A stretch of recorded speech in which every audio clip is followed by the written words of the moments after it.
જૂનાગઢના વિસાવદરની ધારાસભ્યની પેટા ચૂંટણીમાં ભાજપ કોંગ્રેસ અને આમ આદમી પાર્ટી વચ્ચે ત્રિપાખ્યો જંગ જમવાનો છે। તે ઉપરાંત અન્ય ઉમેદવાર પણ મેદાનમાં ઉતરવાના છે। તેવી સ્થિતિમાં બેઠક પર ભારે રસ્સાકસી ભરી બની રહેશે। તો બીજી તરફ હાલમાં ભાજપ અને કોંગ્રેસ દ્વારા ઉમેદવાર જાહેરાત કરવા માટેની કવાયત હાથ ધરી છે।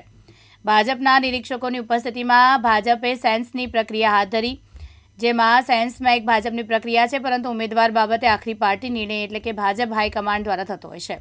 પરંતુ વિસાવદરમાં લોકોમાં થતી ચર્ચાઓને ધ્યાનમાં રાખીને પૂર્વ ધારાસભ્ય ભૂપતભાઈએ રાજીનામું આપ્યું હતું।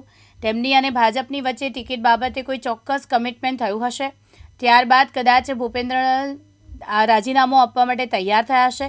ત્યારે લોકોની આ વાત સાંભળીએ કદાચ ભાજપમાંથી ભૂપતભાઈ ભાયાણી ઉમેદવાર આવી શકે, પરંતુ બીજી તરફ એવી ચર્ચા જાગી છે કે આમ આદમી પાર્ટીના ઉમેદવાર ગોપાલભાઈની સામે કદાચ ભૂપેન્દ્રભાઈ ટક્કર આપવામાં નબળા રહે તો ભાજપ કદાચ અન્ય સમક્ષ જે સક્ષમ ઉમેદવારને પણ છેલ્લી ઘડીએ મેદાનમાં ઉતારે તો નવાય નહીં।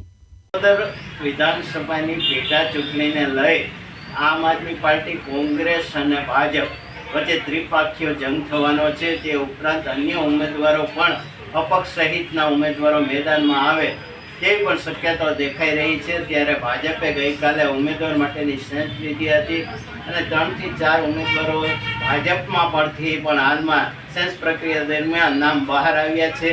ત્યારે ભૂપતભાઈ ભાયાણી અને હર્ષદભાઈ અને ગિરીશભાઈ પટેલ જેવા નામો પણ હાલમાં ચર્ચામાં છે। ત્યારે પેટા ચૂંટણીની જે ડિક્લેર થઈ છે એ પહેલાં આમ આદમી પાર્ટીએ ઉમેદવાર પોતાને જાહેર કરી દીધા હતા, એમને પ્રચારમાં શરૂ કરી દીધો હતો। ત્યારે હાલમાં ભાજપ, કોંગ્રેસ અને આમ આદમી પાર્ટી વચ્ચે કાંટાની ટક્કર રહેવાની છે।